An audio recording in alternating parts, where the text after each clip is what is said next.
Баршаңызға қайырлы күн көрермендер, менің арнама қош келдіңіздер.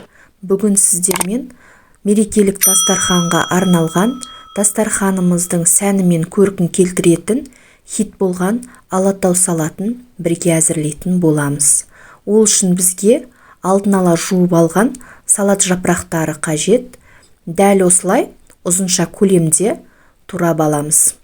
Келесі кезекте аңшылық шұжығымызды дәл видеодағыдай қиғаштап ұзынша етіп турап аламыз.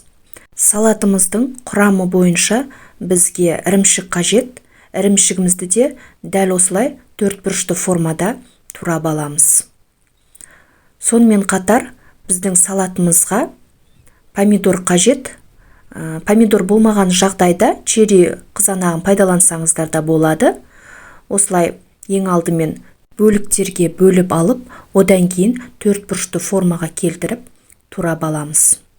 Бөлек ыдысымызға турап алған салат жапырағын, оның үстінен аңшылық шұжықтарымызды және де турап алған ірімшігімізді, оның үстінен тұздалған қиярымызды, алдын ала турап алған помидорымызды, дәміне қарай шамалы тұзымызды және де майонезімізді де салып, жақсылап араластырып аламыз.